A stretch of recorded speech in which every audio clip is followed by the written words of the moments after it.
In modern Japanese life, we naturally enjoy various annual events, visiting ancestral graves during Obon, celebrating Christmas with family at the end of the year, listening to the New Year's Eve bells, and making our first shrine visit on New Year's Day to pray for happiness. If you think about it, these events come from different religions: Buddhism, Christianity, and Shinto.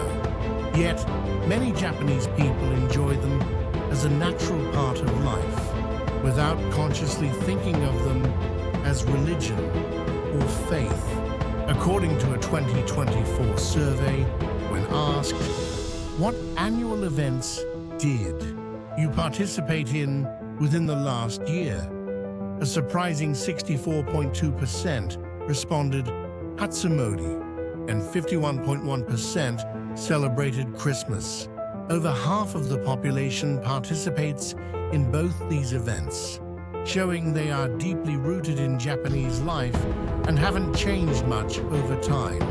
Now, how would people answer this question? What do you believe in? Only 16.9% said they believe in religion in 2024.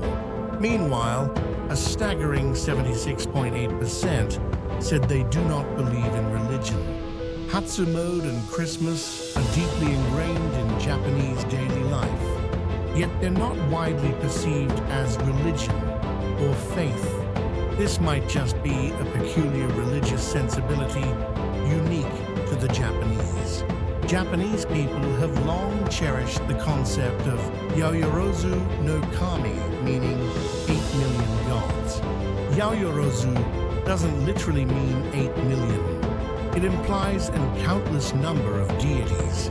While it's unclear when Japanese Shinto truly began, the belief that gods reside in everything, mountains, rivers, seas, and all aspects of nature has been passed down through generations.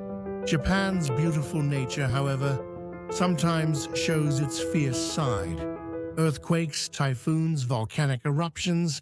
Imagine how terrifying these disasters must have been for ancient people when science and infrastructure were undeveloped. It must have been a truly unimaginable horror. Nature, while providing abundant blessings, can suddenly unleash disasters of a scale beyond human control. People living in Japan found the presence of gods in nature itself, believing that disasters were curses caused by the gods' anger. To avoid calamities and seek peace, they revered the gods, expressed gratitude, and sought to appease their wrath. This heartfelt desire emerged from Japan's climate and way of life, eventually taking form as rituals. In contrast, religions like Christianity and Islam feature prophets who convey the word of God to people. These faiths often clearly outline how to live correctly, and natural disasters are sometimes viewed as punishment from God when commandments are broken. The story of Noah's Ark, where God, angered by arrogant humans, sends a great flood, is a classic example. However, Shinto has no such prophets or founders, nor does it possess sacred texts like the Bible or Quran, which are considered direct words from God. The nature of the gods, or what actions provoke their anger, isn't explicitly revealed in words beforehand. In Japan, anything with supernatural power that inspires awe, regardless of whether it's perceived as good or bad, has been considered a god, including nature, animals, plants, and even humans.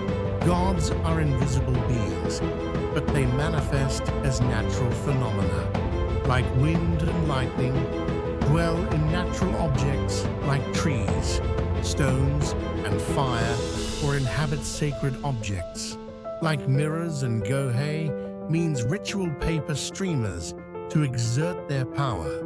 In essence, For Japanese people, gods aren't abstract concepts conceived in the mind.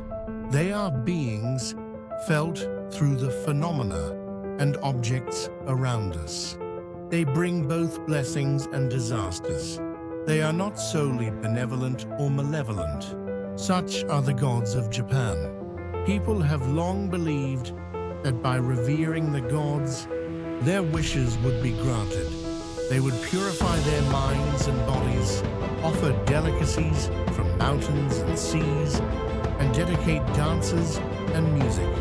By doing so, they believed the gods would rejoice and protect them.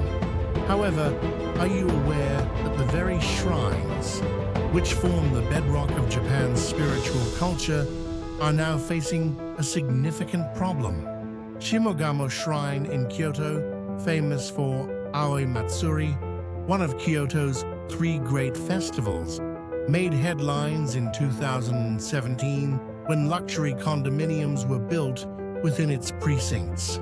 These included 8 3-story reinforced concrete buildings with 99 units. Some rooms were reportedly valued at over 300 million yen in 2023.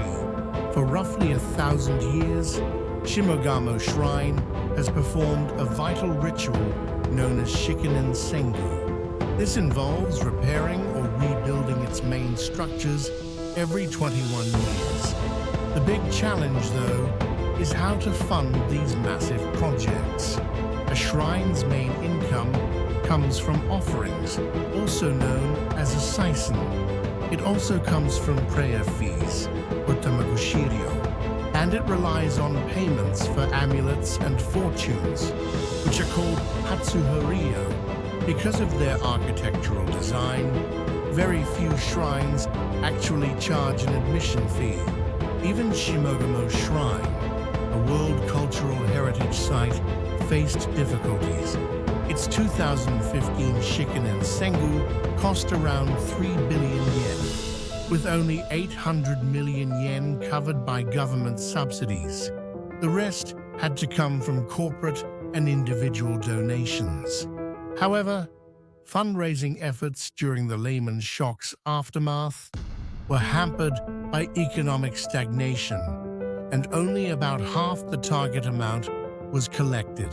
Even the head priest of the shrine remarked that more companies now find it difficult to donate to religious institutions, even if they acknowledge the social contribution of preserving cultural heritage.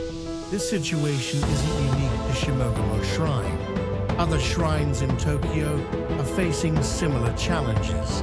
For example, Akagi Shrine and Naruko Tenjinja Shrine in Shinjuku Ward, Togo Shrine in Shibuya Ward, and Myogi Shrine in Toshima Ward have all constructed condominiums within their grounds.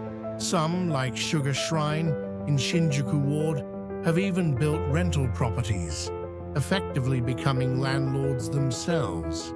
There are even reports of shrines selling land within their precincts to Chinese companies.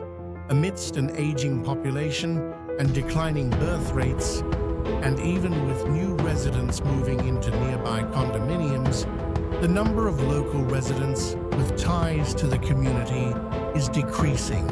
As a result, some shrines are struggling to gather parishioners, putting the continuation of traditional festivals at risk. In mountainous areas, it's not uncommon for a single Shinto priest to serve as chief priest for over 10 shrines. Some shrines lack successors, falling into disrepair due to a lack of management, while others are in densely populated residential areas where their approach paths are used as parking lots by local residents.